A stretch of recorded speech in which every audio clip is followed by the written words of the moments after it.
The carriage wheels ground against the gravel drive as Ravenscroft Hall emerged from the autumn mist like a spectre rising from troubled dreams, its grey stone towers catching the last amber light of October 14th, 1814,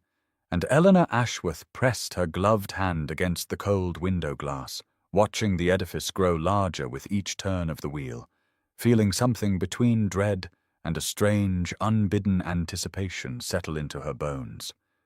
She had heard the whispers, of course, during the 3 weeks since Lady Pembroke had accepted this invitation, whispers about the Duke who had retreated from society after his riding accident 18 months prior, whispers about his bitterness, his refusal to receive visitors, his transformation from one of London's most eligible gentlemen into a recluse who preferred darkness to the pitying gazes of the world. Lady Pembroke stirred beside her, adjusting her position to ease the rheumatism in her hip, and Eleanor instinctively reached to steady the elderly widow's cane before it could slip to the carriage floor. That was her purpose, after all, had been her purpose for 6 years now, to anticipate needs, to smooth difficulties, to exist in the margins of other people's lives, while her own remained a page largely unwritten. At 27, she had long since accepted the verdict society had rendered upon her, plain-featured, dowerless, useful only in her capacity to serve. And she had learned to find what contentment she could in small mercies, in the warmth of a fire on a cold evening, in the particular satisfaction of a well-turned phrase in a book, in the knowledge that Lady Pembroke, at least, valued her steady presence, if not her person. The coachman called out as they rounded the final curve, and Eleanor caught her breath at the full grandeur of the hall before them, its windows glinting like watchful eyes, its gardens browning with the season, golden leaves scattered across the lawn like discarded invitations to some long-past celebration. A footman emerged to hand them down, and as Eleanor descended, she heard 2 housemaids speaking near the entrance, their words carrying clearly in the still air. "Poor creature," one murmured, glancing at Eleanor's grey travelling dress with its sensible cut and unfashionable silhouette. Another spinster companion. What a dreary existence. The other maid hushed her companion as Lady Pembroke approached, but Eleanor had heard, as she always heard, and she tucked the small wound away with all the others, a collection she had long since stopped counting. Inside, the housekeeper Mrs. Fleming showed them to their chambers, and later, as dusk gave way to evening and Lady Pembroke complained of the journey's toll upon her nerves, Eleanor took up the book they had been reading, a volume of poetry, and began to recite aloud, her voice filling the shadowed room with its particular richness, that singular gift she possessed, which seemed so incongruous with her unremarkable face. Lady Pembroke sighed with pleasure, closing her eyes, and somewhere in the great house above them, in rooms Eleanor could not yet imagine, a blind duke sat alone in darkness, not knowing that the voice which would change everything had just arrived within his walls. Now please take a moment and subscribe to our channel and comment where you are watching from and what time is it. It is always fascinating to see where these stories get all around the world. Thank you.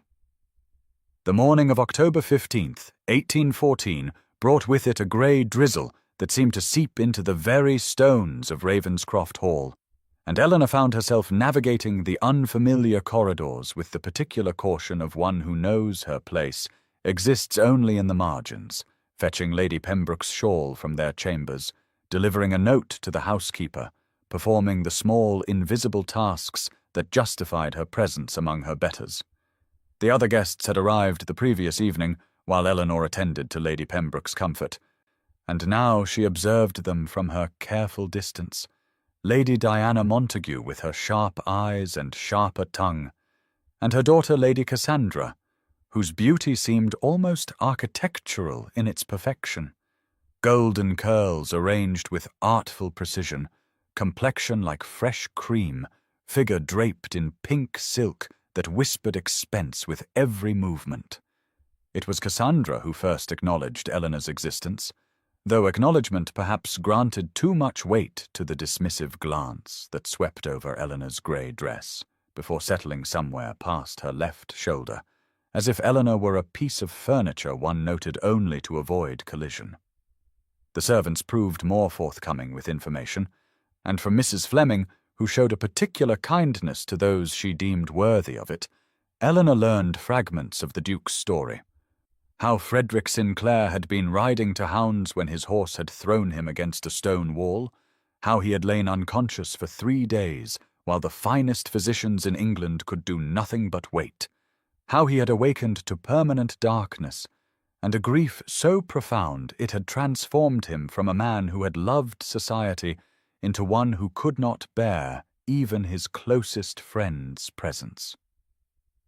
At dinner, which the Duke did not attend despite Cassandra's loudly expressed hope that he might, Eleanor heard more whispers, these directed at herself, Lady Diana murmuring to her daughter about the peculiar institution of the companion, how sad to reach such an age without prospects,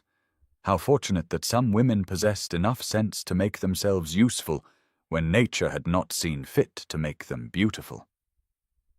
Eleanor ate in silence, as was proper, and afterward, when Lady Pembroke had been settled for the evening with her Tyson and her complaints about the dampness, Eleanor found herself wandering the great house in search of something she could not name. The library revealed itself at the end of the east corridor, and when she pushed open the heavy oak doors, she felt her breath catch at the magnificence before her, shelves rising to the ceiling, leather-bound volumes arranged with obvious care, 2 great chairs positioned before a fireplace where no fire currently burned, and everywhere the scent of paper and ink and the particular mustiness of knowledge long accumulated. She moved among the shelves with reverent fingers, noting titles in Latin and Greek alongside English, novels and philosophy and poetry, and when she found a volume of verse, she could not resist speaking a few lines aloud, testing the acoustics of this sacred space, hearing her own voice return to her from the high ceiling like an old friend she had not known she was missing. The rain intensified against the windows, and Eleanor stood alone among the books, not knowing that this room would become the axis upon which her entire existence would turn. The night of October 17th, 1814, found Eleanor unable to sleep, her mind restless with thoughts she could not quiet, and so she rose from her bed some time past midnight, wrapped her worn shawl over her nightclothes, and took up the single candle that burned low on her bedside table-lamp, its flame casting shadows that danced like uncertain spirits as she made her way through the darkened corridors of Ravenscroft Hall toward the library that had captured her imagination 2 days prior. The rain that had begun on her first full day at the estate continued its relentless assault against the windows, and Eleanor found comfort in the sound, in the way it made the great house feel smaller somehow, more intimate, as if the storm had drawn walls closer together and created a world apart from the one where she was airily a spinster companion, unworthy of notice. The library door yielded silently to her touch, and she slipped inside, breathing in the scent of leather and old paper. Feeling her shoulders release tension she had not known she carried as she moved toward the shelves where she had discovered the poetry volumes during her previous visit. Her candle provided barely enough light to read the spines, but she found what she sought, a collection of Shakespeare's sonnets bound in burgundy leather, and she settled into one of the great chairs before the cold fireplace, tucking her feet beneath her, opening the book to a page at random. She began to read aloud, softly at first, then with growing confidence as the familiar words wrapped around her like a blanket, her voice filling the empty space with its particular richness, that gift which seemed so strange a possession for a woman whom nature had otherwise forgotten to favor. She did not know how long she read, losing herself in the verses, speaking them as if they were her own thoughts given form, until a voice emerged from the darkness beyond her candle's reach, deep and slightly rough, saying simply,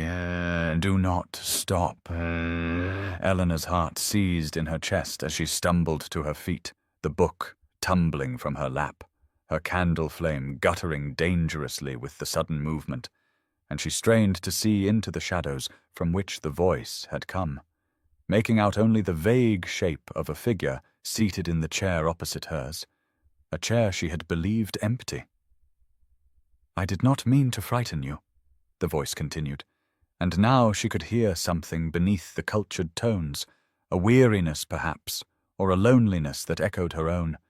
and she knew with sudden certainty that she stood in the presence of the Duke of Ravenscroft himself, the blind master of this house who preferred darkness to the world's pity.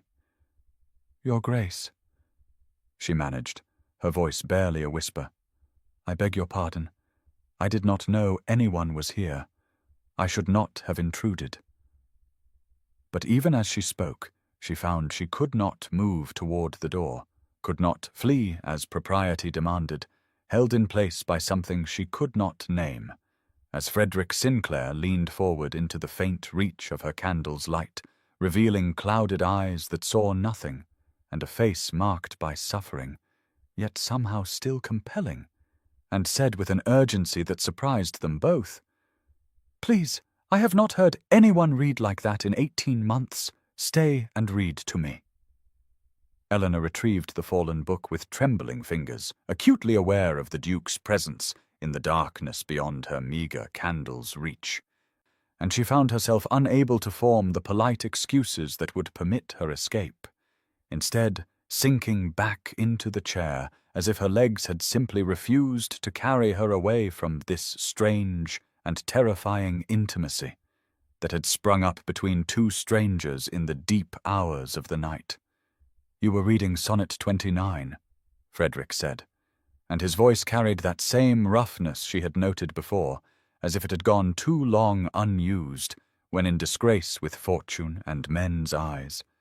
And Eleanor nodded before remembering he could not see her assent, then whispered, "Yes, Your Grace, though I did not mean to disturb your solitude." He made a sound that might have been a laugh had it contained any warmth, and replied that his solitude had become a prison. He no longer knew how to escape. That the darkness which had been thrust upon him had grown familiar as an old coat, comfortable in its misery, and that her voice had been the first thing in 18 months to make him wish to hear anything at all beyond the relentless silence of his own thoughts. Eleanor turned the pages until she found her place, and she began to read again, her voice steadier now as the words of Shakespeare filled the space between them, speaking of disgrace and outcast state and troubling deaf heaven with bootless cries, and she felt the poet's despair resonate with something deep within her own chest, that knowledge of what it meant to be overlooked, to be deemed worthless by a world that measured value in coin and beauty and circumstance. When she finished the sonnet, Frederick asked her to continue, and so she did, moving through verses of love and loss and longing, occasionally pausing when he interjected a comment or question that revealed a mind still sharp despite his suffering, a wit that emerged in bitter flashes like lightning through storm clouds, and she found herself responding with her own observations, her own interpretations, engaging in the kind of intellectual discourse she had not enjoyed since her father's death had stripped away both her fortune and her place in polite society. The rain intensified outside, thunder rolling across the moors surrounding Ravenscroft Hall, and neither of them moved to acknowledge the hour growing later or the impropriety of their situation. Two strangers alone in darkness, speaking of matters that somehow felt more honest than any conversation Eleanor had participated in during her 7 years of service to Lady Pembroke. He asked her name, and she hesitated, then said only that names were such limiting things. Were they not that they came weighted with expectations and assumptions, and in the darknesses perhaps they might simply be two voices finding comfort in shared words? Frederick was silent for a long moment, then laughed, genuinely this time, the sound rusty but real, and said she was either very wise or very mysterious,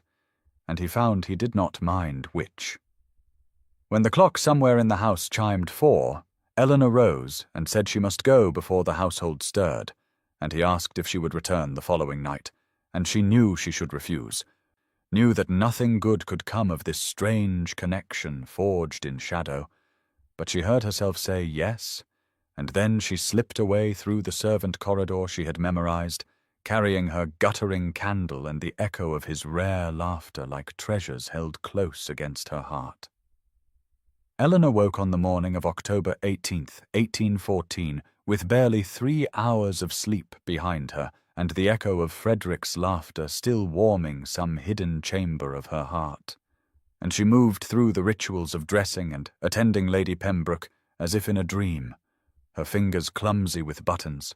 her mind wandering back to the library and the darkness and the voice that had found something worthy in her own.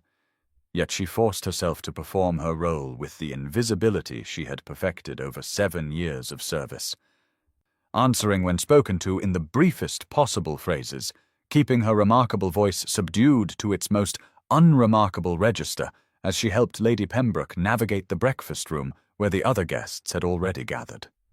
The storm had passed in the night, leaving the grounds of Ravenscroft Hall muddy and strewn with golden leaves torn from their branches, and pale autumn sunlight streamed through the tall windows as Eleanor took her customary seat at the far end of the table, removed from the conversation of her betters, invisible as the servants who moved silently along the walls. Lady Cassandra Montague held court at the centre of the table, resplendent in pink silk that caught the morning light like rose petals touched with dew, her golden curls arranged in artful cascades, her laughter ringing out with practiced musicality as she entertained the assembled guests with observations about London society, and Eleanor watched her with the resigned appreciation one might offer a painting, acknowledging beauty while knowing it existed in a world entirely separate from one's own. It was near the end of the meal when the murmuring began, a ripple of surprise passing through the guests as the dining-room doors opened and Frederick Sinclair, Duke of Ravenscroft, entered the room for the first time since his guests had arrived, his tall frame moving with careful precision, one hand trailing along the wall he had memorized, his clouded eyes fixed on nothing as Mrs. Fleming guided him to his place at the head of the table. Eleanor's breath caught in her throat as she saw him in daylight for the first time, saw the dark hair that fell slightly across his forehead, the strong jaw shadowed with mourning stubble, the scar near his left temple where the accident had left its mark, and she understood why Lady Cassandra had pursued him so relentlessly, for even diminished by tragedy he was striking, commanding, a man whose presence filled the room despite his inability to see it. She watched as Cassandra immediately redirected her attention toward the Duke, her voice rising in honeyed greeting, and Eleanor shrank further into her invisibility, knowing that Frederick was listening, searching among the voices for the one he had heard in darkness, and she pressed her lips together, terrified that a single word might betray her. Lady Pembroke, dear kind Lady Pembroke, turned to Eleanor and said warmly, "Perhaps you might read to us after luncheon, Miss Ashworth, for you have such a gift for it." And Eleanor felt the blood drain from her face as Frederick's head turned sharply toward their end of the table, his clouded eyes seeming to search the air for something he could not find, and she whispered only that she had developed a headache, and begged to be excused, fleeing the room before her voice could condemn her to discovery. The night of October 20th, 1814 found Eleanor slipping through the servant corridor for the 3rd time, her heart beating with an anticipation she no longer tried to deny. And when she entered the library, she found Frederick already waiting in his accustomed chair, his face turned toward the door as if he had been listening for her footsteps, and something in his expression shifted when he heard her enter. A softening around his mouth that made her chest ache with feelings she had no right to possess. The storm had finally broken that afternoon, and now moonlight streamed through the tall windows, silvering the spines of countless books and casting pale shadows across the Persian carpet, where Eleanor settled into her own chair, closer to his than propriety would ever permit in daylight. Close enough that when she opened the novel, they had begun together 2 nights prior, her arm nearly brushed against his. They had abandoned Shakespeare for a Gothic romance that Frederick claimed to find ridiculous, but which made him laugh in all the right places. And Eleanor read now with an ease she had never known before, her voice rising and falling with the drama of the tale, occasionally pausing to offer her own observations or to hear his sardonic commentary on the heroine's questionable decisions. It was during one such pause that Frederick said quietly, "I find myself preferring the darkness now." And when Eleanor asked what he meant, he explained that in darkness there was no pity, no carefully averted gaze, no false cheer masking discomfort, only voices revealing what people truly thought and felt. And Eleanor understood him perfectly, because she had spent 7 years reading the truth behind pleasant words, hearing contempt dressed as courtesy, dismissal wrapped in politeness. She told him that voices were honest in ways faces never could be, that she had learned to trust the tremor beneath confident words, the warmth or coldness that no amount of social training could fully disguise. And Frederick leaned toward her voice like a flower-seeking sun and said that hers was the only beautiful thing left in his world, the only thing that made him forget, even briefly, that he was broken. Eleanor's breath caught at his words, at the raw honesty of them, and she wanted to tell him that he was not broken, that his mind blazed with wit and intelligence, that his company had become the single bright point in days otherwise filled with invisibility and insignificance. But instead she simply continued reading, letting the story speak what she could not. When she reached for the book she had set aside, his hand moved at the same moment, and their fingers brushed against the leather binding, and neither of them pulled away. The touch was electric, terrifying, wonderful. His skin warm against hers for just a moment before she withdrew to turn the page, but she felt him smile in the darkness, felt the shift in the air between them, and she knew that whatever this was, it had already grown beyond her ability to control or contain it. The afternoon of October 22nd, 1814, brought the first true frost to Ravenscroft Hall, and Eleanor watched from the morning-room window as delicate crystals of ice traced patterns across the glass, her breath clouding the pane as she observed Lady Cassandra Montague strolling the frozen gardens in a cream gown trimmed with gold that caught the weak autumn sunlight like something spun from treasure. And Eleanor looked down at her own best dress, the dark blue wool that had seemed almost pretty when she had packed it in London, but which now felt as drab as her prospects. And she wondered how she had ever imagined that anything beautiful could grow from her secret meetings with Frederick when women like Cassandra existed in the same world. At dinner that evening, Frederick appeared again, the second time that week, and Eleanor noticed how the other guests remarked upon his improved spirits, how Mrs. Fleming smiled with genuine warmth as she watched her master engage in conversation, and Eleanor felt a fierce pride that she had no right to claim, knowing that those midnight hours of reading and laughter had drawn him back from whatever dark place he had retreated to after his accident. Yet she also felt a creeping dread as she watched Cassandra angle her chair closer to the Duke and deploy every weapon in her considerable arsenal, her musical laugh ringing out at his driest observations, her hand finding reasons to brush against his arm, her voice dropping to intimate murmurs that Eleanor could not hear from her distant position at the table. Frederick responded politely but distractedly, his clouded eyes turning occasionally toward the far end of the table, where Eleanor sat in silence beside Lady Pembroke.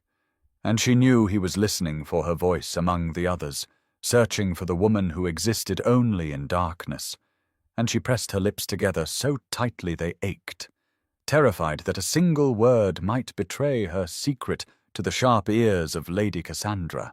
who had already begun watching Eleanor with a speculative gleam that made her stomach clench with anxiety. "After dinner, Fleming drew Eleanor aside in the corridor and whispered urgently that Lady Cassandra had been asking the servants about unusual activity in the library, that she had overheard the footman mention someone using the room late at night, and the housekeeper's kind, weathered face was creased with worry as she warned Eleanor to be careful, to consider whether whatever was happening was worth the risk of discovery. Eleanor thanked her and retreated to her room, where she sat on the edge of her narrow bed and told herself she would not go to the library tonight, that she would end this before it destroyed her, that she had survived 27 years of invisibility and could survive many more. But when the clock struck midnight, she found herself reaching for her shawl, found her feet carrying her through the servant corridor she had memorized, found her heart racing as she pushed open the library door and saw Frederick's face turn toward her with an expression of such relief and joy that she knew she was lost, completely and irrevocably lost.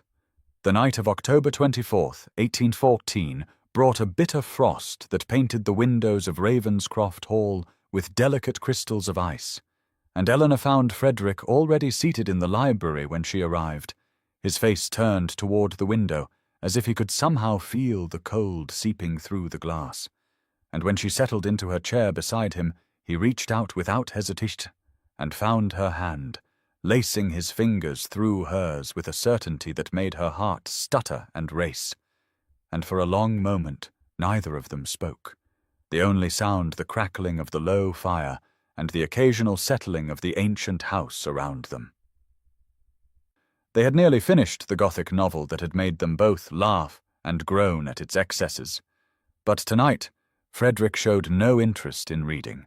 and when Eleanor reached for the book, he stopped her with a gentle pressure on her fingers and said in a voice roughened by something she could not name that he needed to know who she was, not her name or her station, but who she truly was, what she looked like, whether her eyes were dark or light, whether her hair curled or fell straight, whether she was tall or small, young or old, and Eleanor felt her throat tighten with the familiar terror of exposure as she asked him quietly why it mattered when he had said himself that voices revealed more truth than faces ever could. Frederick turned toward her then, his clouded eyes searching in her direction with an intensity that made her feel he could somehow see through the darkness that imprisoned him. And he said that it mattered because he was falling in love with her voice and her wit and her intelligence and her kindness, with the way she laughed at his bitter jokes and challenged his self-pity, and made him feel like a man rather than a broken thing to be pitied. And he needed to know everything about her because he intended to ask her to be his wife. Eleanor's breath left her in a rush that was almost a sob, and she wanted so desperately to believe him, to trust that his words would remain true when he learned that she was plain-featured and past her youth and penniless and nobody. But 27 years of being overlooked and dismissed had taught her that men did not choose women like her, that whatever magic existed in this darkened library would dissolve like morning mist when exposed to daylight. And so she asked him with a tremor in her voice whether he would feel the same if he could see her, if he knew that she was not beautiful, not young, not anything that society valued in a woman. Frederick lifted her hand to his lips and pressed a kiss to her knuckles that burned through her skin and into her very bones, and he told her that he had spent 32 years surrounded by beautiful faces and had found nothing but emptiness behind most of them, that her voice had saved him from despair, and that he would love her if she were plain as a sparrow or scarred as he was. And Eleanor let herself believe him for one precious moment. Clutching his words to her heart like a talisman against the revelation she knew must eventually come. The morning of October 26, 1814, brought Dr. Samuel Whitmore to Ravenscroft Hall, his carriage arriving just as the weak autumn sun reached its zenith, and Eleanor watched from the window of Lady Pembroke's sitting-room as the elderly physician descended with his worn leather bag, his white hair catching the light as he straightened his stooped shoulders and made his way toward the great doors with the measured tread of a man who had walked these halls many times before. And she felt her heart clench with an anxiety she could not name, as she realized that this visit might change everything she had come to treasure in the darkness of the library. Lady Pembroke remarked that Dr. Whitmore had been treating the Duke since the accident 18 months ago, that he was a kind man and skilled in his profession, and Eleanor nodded mechanically while her mind raced with questions she dared not voice, wondering what news the doctor might bring, and whether she should hope for Frederick's healing or fear it with equal measure. The examination took place in Frederick's private chambers, and the household seemed to hold its breath as the hours stretched past, servants moving quietly and guests speaking in hushed tones as if illness rather than injury held their host captive, and Eleanor found herself unable to concentrate on the mending in her lap, her needle piercing the fabric at odd angles until Lady Pembroke gently took it from her hands and suggested she take some air in the gardens. That evening, the news spread through the drawing-room like wildfire, carried on whispers and meaningful glances until even Eleanor, in her invisible corner, heard that Dr. Whitmore had consulted with a specialist in London, that there was a new treatment involving specific regimens of herbal compress and gradual light exposure, that there was hope, real hope, that the Duke might regain some or even all of his sight within 6 weeks if he agreed to undertake the procedure. And Eleanor felt the floor shift beneath her feet as the implications crashed over her like a wave of icy water. That night in the library, Frederick's voice was rough with emotions he struggled to contain as he told her what the doctor had proposed, his hands gripping the arms of his chair as he confessed that he had long ago resigned himself to darkness and did not know whether he could bear to hope again only to be disappointed. And Eleanor listened with her heart breaking in her chest, because she knew she should encourage him, knew that wanting him to remain blind so that he might never see her plainness was the most selfish wish she had ever harbored. And so she took his hand in hers and told him, with a voice that trembled only slightly, that he must try, that he deserved to see the autumn leaves and the faces of those who loved him, and all the beauty that the world still held. And when he asked her why she sounded so sad, she lied and said she was merely tired, and later in her narrow bed she wept into her pillow while Lady Pembroke pretended not to hear them. The afternoon of October 28th, 1814, dawned grey and bitter, with a cold rain lashing against the windows of Ravenscroft Hall as if the sky itself wept in anticipation of what was to come. And Eleanor sat in her customary corner of the drawing-room, her grey dress rendering her nearly invisible against the faded upholstery, while Lady Pembroke dozed beside the fire and the other guests gathered in clusters of silk and laughter, and she did not see Lady Cassandra Montague approaching until the woman's emerald gown filled her vision like a poisonous bloom, and Cassandra's voice rang out with deliberate clarity that silenced every conversation in the room as she declared that she had solved the mystery that had been plaguing them all, that she knew who had been meeting the Duke in the library each night like some common trollop sneaking to an assignation, and Eleanor felt the blood drain from her face as every eye in the room turned toward her corner with expressions ranging from curiosity to gleeful malice.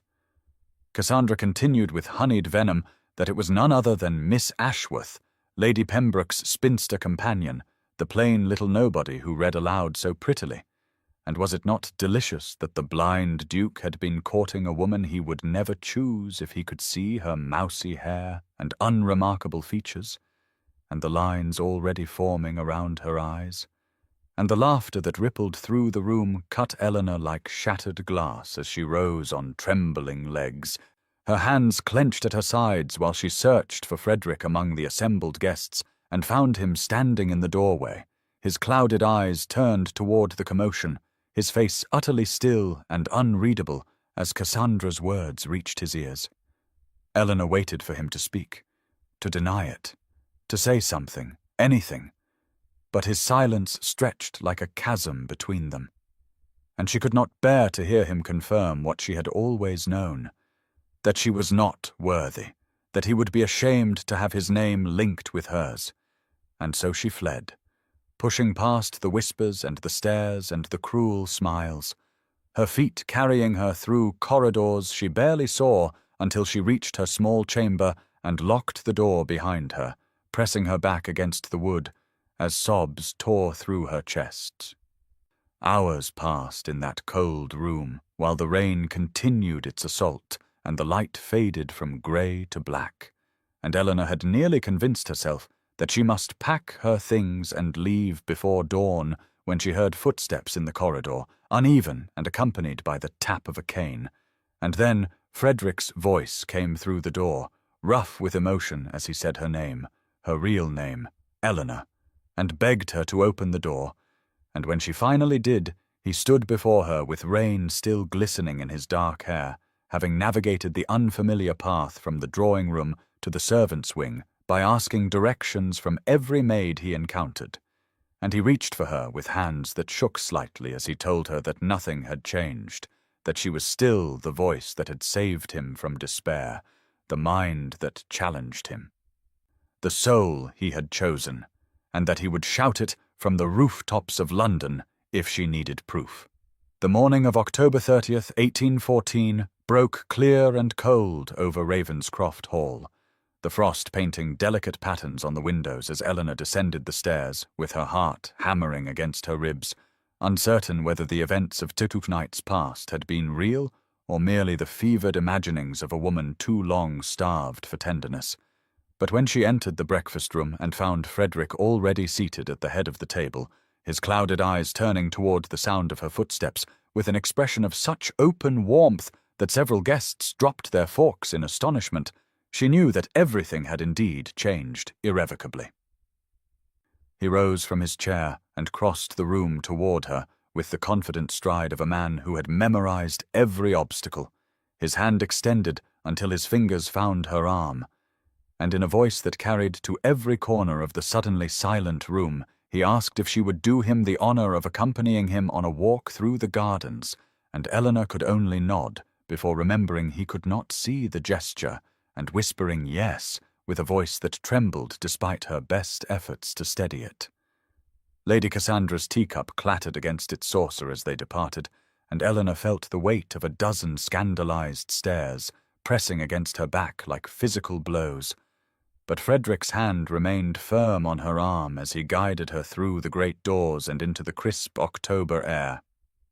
the gardens spreading before them in shades of amber and gold beneath a pale autumn sky. They walked the gravel path in silence at first, their breath misting in the cold air, until Frederick stopped beside a stone bench overlooking the fountain and turned to face her with an expression of such gravity that Eleanor's newly kindled hope flickered and nearly died. But then he spoke in low tones meant only for her ears, telling her that he intended to call upon Lady Pembroke that very afternoon to formally request permission to court her, and when Eleanor began to protest that she was merely a companion, that society would never accept such a match, he silenced her objections by raising his hand to her face and asking with heartbreaking gentleness if she would permit him to see her in the only way remaining to him. Eleanor's eyes filled with tears as she took his hand and pressed it to her cheek, feeling his fingers trace the contours of her face with a reverence that made her breath catch in her throat, mapping the line of her jaw and the curve of her brow and the shape of her lips as if committing each feature to memory. And when he finally spoke again, his voice was rough with emotion as he declared that she was exactly as he had imagined, that her face fit perfectly in his palm, that he had found her beautiful from the first word she ever spoke, and nothing would ever convince him otherwise. From the windows of the drawing room, Eleanor knew that Lady Cassandra and the other guests watched this intimate tableau unfold with expressions of shock and fury. But for the first time in her 27 years, she did not care what anyone thought, because Frederick Sinclair, Duke of Ravenscroft, had chosen her in the full light of day for all the world to witness, and the tears that slipped down her cheeks were caught by his gentle fingers as he smiled and called her his Eleanor at last. The days that followed October 30th unfolded like pages in a story Eleanor had never dared to imagine for herself, each morning bringing fresh evidence that Frederick's devotion had not wavered in the harsh light of day as she had feared. And by November 5th, 1814, a full week of courtship had transformed the atmosphere of Ravenscroft Hall from one of scandalized whispers to reluctant fascination as the remaining guests watched the blind Duke pursue his plain companion with a single-minded intensity that defied all social convention. The treatment Dr. Whitmore had proposed began on the 2nd of November, and now Frederick wore white linen bandages wrapped carefully around his eyes during the daylight hours, the fabric stark against his dark hair, and adding an air of vulnerability to his already striking features that made Eleanor's heart ache with tenderness and terror in equal measure each time she looked upon him. They walked the frost-hardened paths of the garden each afternoon, Eleanor describing the bare branches silhouetted against pewter skies and the last stubborn leaves clinging to the oaks, while Frederick listened with his hand warm in hers and occasionally raised her fingers to his lips in gestures that made the watching servants exchange knowing glances. In the evenings, they continued their readings in the library. But the nature of their conversations had shifted from literary discussion to something far more intimate. And it was during one such evening, with fires blazing in every hearth against the November chill and early darkness pressing against the windows, that Eleanor finally found the courage to tell him of her family's fall from prosperity, of her father's gambling debts that had consumed their modest estate, of her mother's death from shame as much as illness, and of the 8 years she had spent in service to others while watching her youth slip away like sand through an hourglass. Frederick listened without interruption, his bandaged face turned toward her voice, and when she finished, he told her of his own loneliness, of how even when sighted he had felt unseen by those who cared only for his title and fortune, of the relief that had come with blindness because at least now he knew that those who remained did so for reasons beyond his wealth and position. They finished the novel they had begun together and started another, but increasingly the books lay forgotten as their conversations wandered into territories of hope and fear and tentative dreams. And on the evening of November 5th, as Eleanor read a passage about lovers separated by circumstance, Frederick reached out and stilled her hand upon the page and drew her toward him across the leather settee they now shared without pretense of propriety. The kiss, when it came, was tender beyond anything Eleanor had imagined,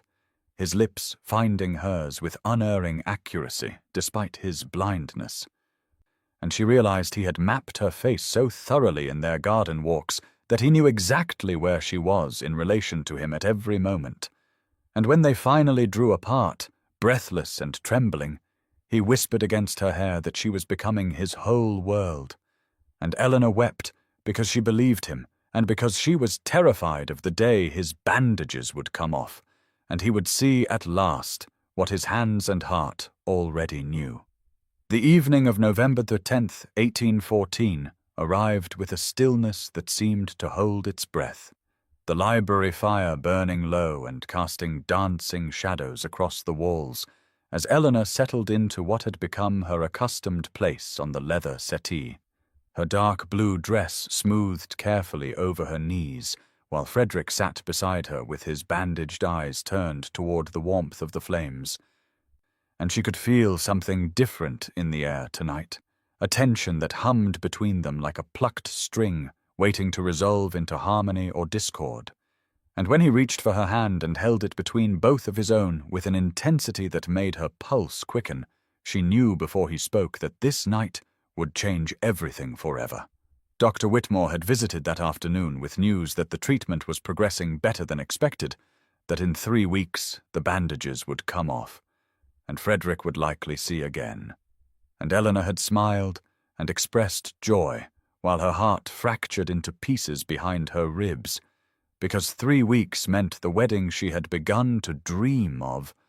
would occur after his sight returned, after he could look upon her plain features and unremarkable form and realize the terrible mistake he had made in choosing her. Frederick turned toward her now and spoke her name with such tenderness that tears pricked at her eyes, and then he was reaching into his waistcoat pocket and withdrawing something that caught the firelight and blazed green and white like captured starlight. And Eleanor's breath stopped entirely as he pressed the ring into her palm and asked her in a voice rough with emotion if she would do him the honor of becoming his wife, his duchess, his partner in all things, for whatever years God granted them together. The emerald surrounded by diamonds was heavy in her hand, a Sinclair family heirloom that had graced the fingers of duchesses for 6 generations,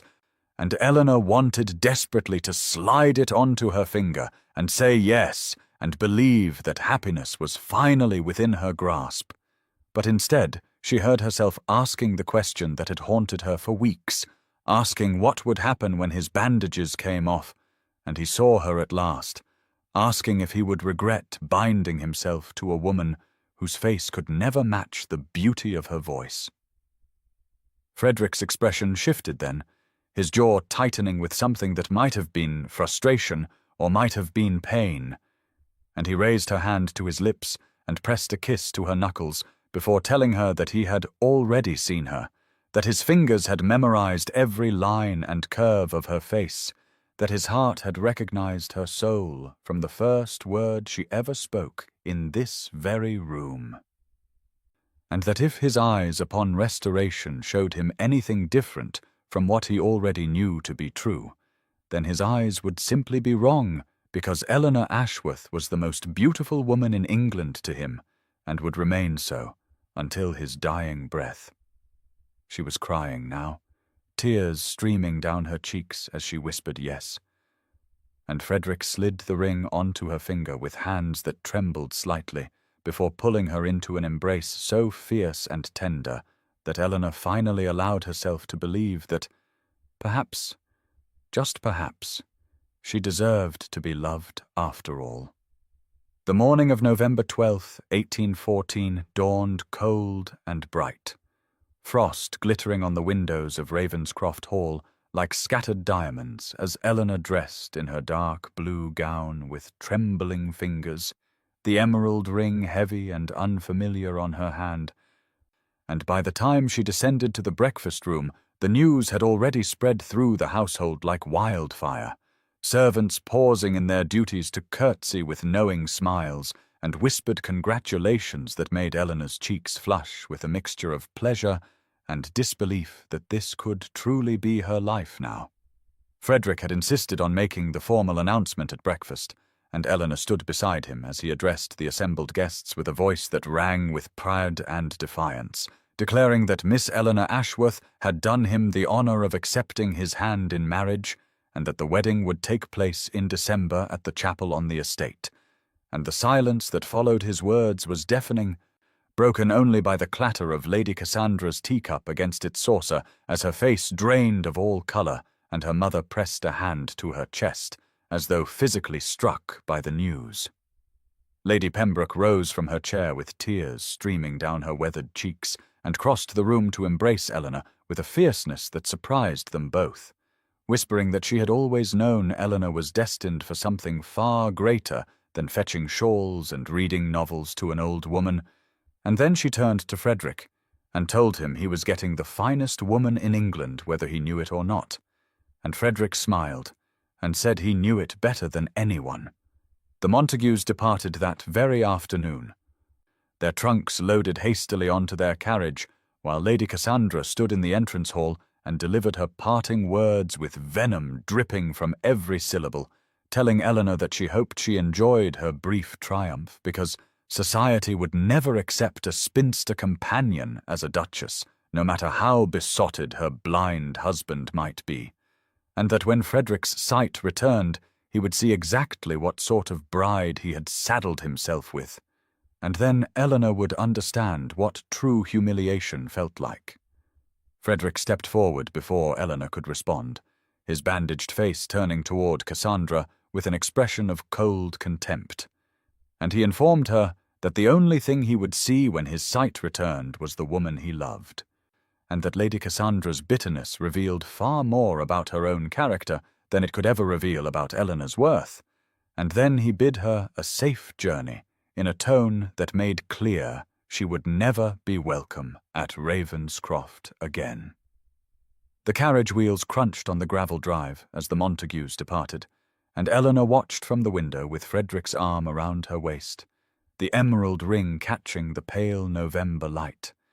And for the first time since this impossible fairy tale had begun, she allowed herself to believe that perhaps happiness was not merely borrowed, but truly, permanently hers. The weeks that followed the Montagues' departure passed in a blur of wedding preparations and quiet happiness.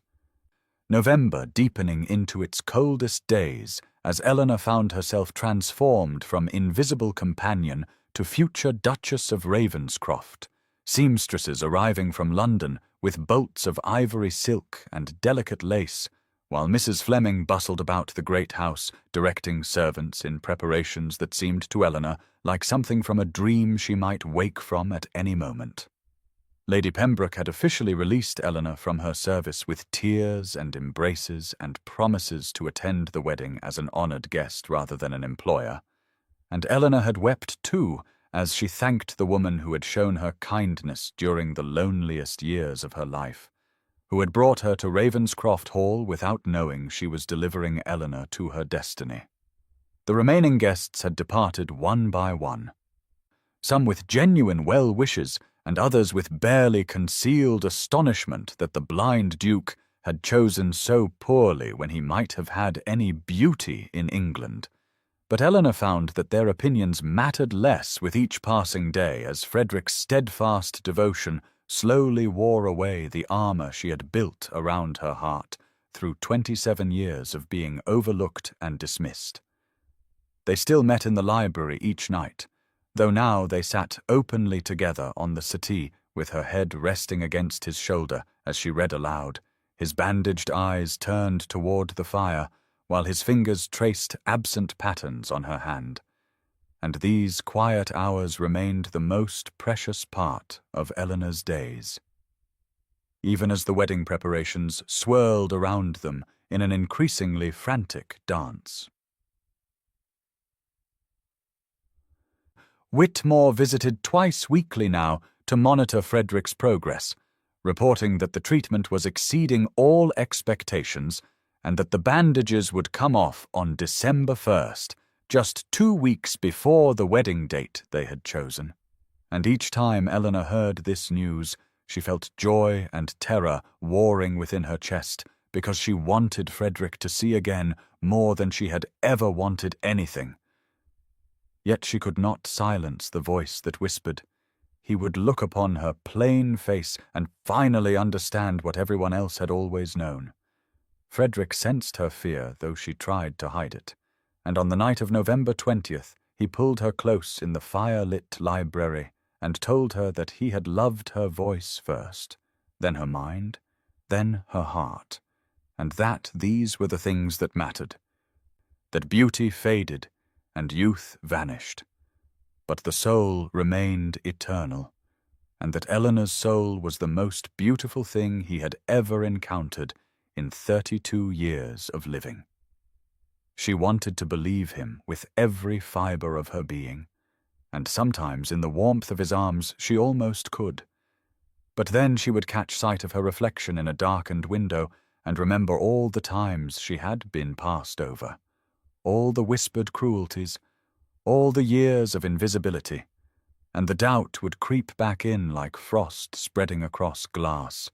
beautiful in its way, but cold and relentless, and impossible to stop.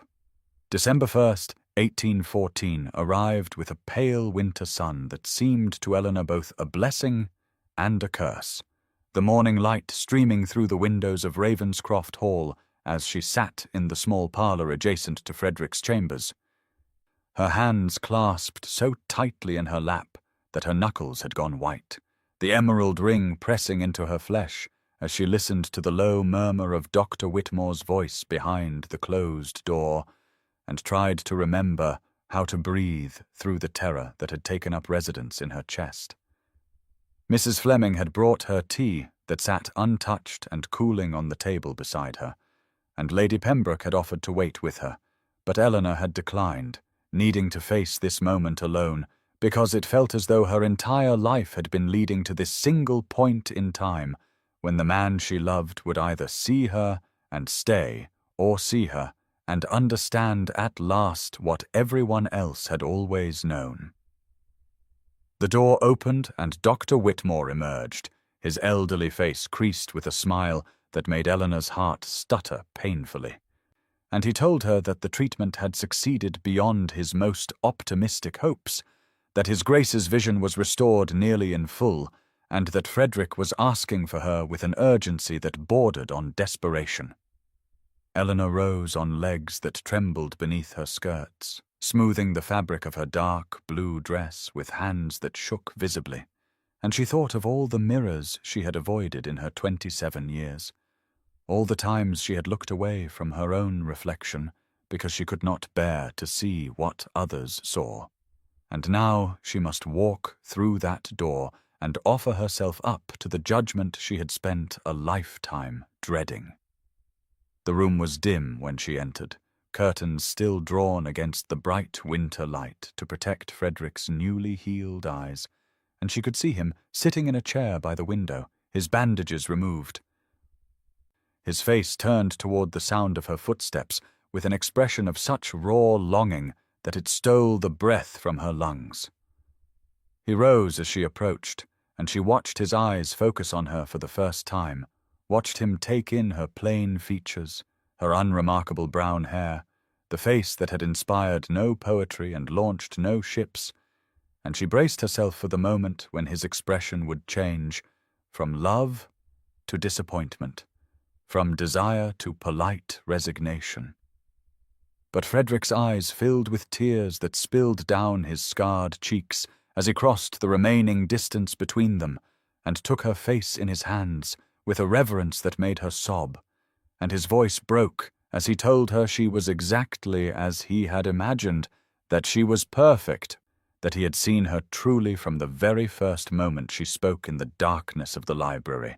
and now his eyes simply confirmed what his heart had always known. He wept with joy as he looked upon her, this man who could have had any beauty in England, and Eleanor finally understood that she had been seen all along, not despite her plainness but beyond it, into the depths of a soul that had always been worthy of love. The days following Frederick's restored sight passed in a golden haze of wonder and preparation, December arriving with snow that blanketed Ravenscroft Hall in pristine white as Eleanor walked through her new life, as though moving through a waking dream, still catching her breath each time Frederick looked at her with those healed eyes that held nothing but adoration and a joy so profound it made her chest ache with gratitude. He had taken to studying her face at every opportunity, memorizing the features he had first known only through touch, and Eleanor found that she no longer flinched from his gaze, but met it with growing confidence, because she had finally understood that what he saw when he looked at her was not the plain face that had inspired pity and dismissal for 27 years, but something far more precious, something she had never believed existed, until he showed her through the mirror of his love. The wedding preparations intensified as December 14th approached, the great house filled with flowers brought from hothouses in London,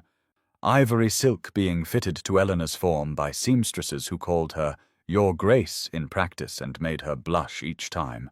And through it all, Frederick remained by her side, his hand finding hers constantly, as though he still needed the reassurance of touch even now that sight had returned to him. Lady Pembroke arrived a week before the ceremony, tearful and proud and full of stories about how she had always known Eleanor was destined for greater things, conveniently forgetting the years of gentle resignation with which she had accepted Eleanor's spinsterhood. But Eleanor forgave her this revision of history because Lady Pembroke had brought her to Ravenscroft, and that single act of unknowing kindness had changed everything. Mrs. Fleming oversaw the household preparations with military precision, consulting Eleanor on every detail and treating her opinions with a deference that still felt foreign after so many years of being consulted on nothing more significant than which book to read aloud next. And Eleanor found herself growing into the role of Duchess with a natural grace that surprised everyone except Frederick, who had always known the depths that lay beneath her quiet exterior. The night before the wedding, they sat together in the library one final time as unmarried people, the fire burning low as Eleanor read aloud from the Shakespeare sonnets that had first brought them together. And when she finished, Frederick told her that he had spent 18 months in darkness believing he had lost everything worth living for, and that her voice had called him back from despair like a beacon guiding a ship through storm, and that tomorrow he would pledge his life to her, not because she had saved him, but because she had shown him that true sight had nothing to do with eyes and everything to do with recognizing the irreplaceable value of a soul that had waited far too long to be cherished. Eleanor closed the book and let herself be held, finally believing that she deserved this happiness, finally understanding that she had always been worthy of love, and that the world's blindness to her worth had been the true disability all along. The morning of December 14th, 1814 dawned crystalline and bright, winter sunlight streaming through the frost-laced windows of Ravenscroft Hall as Eleanor stood before the mirror in her chambers and allowed herself for the first time in her life to truly look at her own reflection without flinching, seeing not the plain features that had condemned her to invisibility, but the woman Frederick loved, the woman whose voice had called a broken man back from despair, and whose soul had proven worthy of a duke's devotion. The ivory silk of her wedding gown caught the light as she turned, the fabric whispering against her skin like a promise, and Mrs. Fleming dabbed at her eyes while fastening the delicate pearl buttons that traced Eleanor's spine, declaring that she had never seen a more beautiful bride, and meaning it with every fibre of her loyal heart. Lady Pembroke arrived with the veil, a confection of antique lace that had belonged to Frederick's mother, and as she settled it upon Eleanor's carefully arranged hair, she spoke of how proud she was, how she had always known Eleanor possessed depths that society was too blind to perceive, and Eleanor embraced her former employer with genuine affection, grateful for the twist of fate that had brought her to this house as a companion and would see her leave it as a duchess. The chapel at Ravenscroft had been transformed with hothouse roses and candles that flickered like earthbound stars, and Eleanor's hand trembled only slightly as she walked the ancient stone aisle toward the altar where Frederick waited, his restored eyes fixed upon her with an intensity that made her breath catch, his scarred face transformed by a joy so profound that several guests later swore they had never witnessed a bridegroom so obviously, devastatingly in love. He took her hands as she reached him, his fingers warm and steady around hers, and he whispered that she was radiant, that she had always been radiant, that he had simply been the first man granted the privilege of truly seeing her,